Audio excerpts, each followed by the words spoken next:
روزے کی حالت میں روزے دار کو مختلف قسم کے واقعات اور حالات کا سامنا کرنا پڑ سکتا ہے۔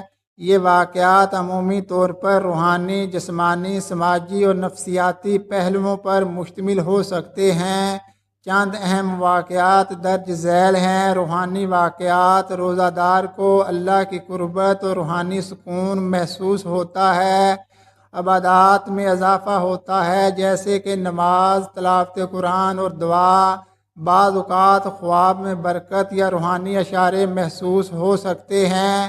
جسمانی واقعات: روزے کے آغاز میں جسم کمزوری، پیاس اور بھوک محسوس کرتا ہے، لیکن وقت گزرنے کے ساتھ اس کا عادی ہو جاتا ہے۔ افطار کے وقت جسم میں توانائی کی بحالی ہوتی ہے اور کھانے سے ایک خاص قسم کی تسکین ملتی ہے۔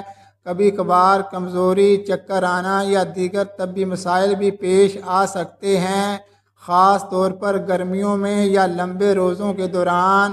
سماجی واقعات: افطار اور سحری میں اہل خانہ اور دوست احباب کے ساتھ ایک خاص روحانی اور محبت بھرا ماحول بنتا ہے۔ زکوٰۃ اور صدقات دینے کا رجحان بڑھتا ہے، جس سے مستحق افراد کی مدد کی جاتی ہے۔ مساجد میں زیادہ رش ہوتا ہے اور اجتماعی عبادات جیسے کہ تراویح میں شرکت کا موقع ملتا ہے۔ نفسیاتی واقعات: روزہ رکھنے سے صبر اور برداشت کی عادت پیدا ہوتی ہے۔ بعض اوقات غصہ یا ذہنی دباؤ محسوس ہو سکتا ہے، خاص طور پر ابتدائی دنوں میں۔ اندرونی سکون اور ذہنی شفافیت حاصل ہوتی ہے، کیونکہ روزہ ذہن کو غیر ضروری خیالات اور خواہشات سے پاک کرنے میں مدد دیتا ہے۔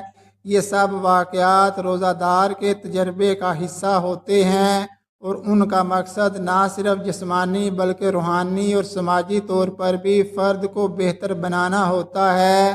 یہ واقعات ہمیں سکھاتے ہیں کہ روزہ صرف بھوک اور پیاس برداشت کرنا نہیں، بلکہ صبر، قربانی، دوسروں کی مدد اور اللہ پر یقین کو مضبوط کرنا ہے۔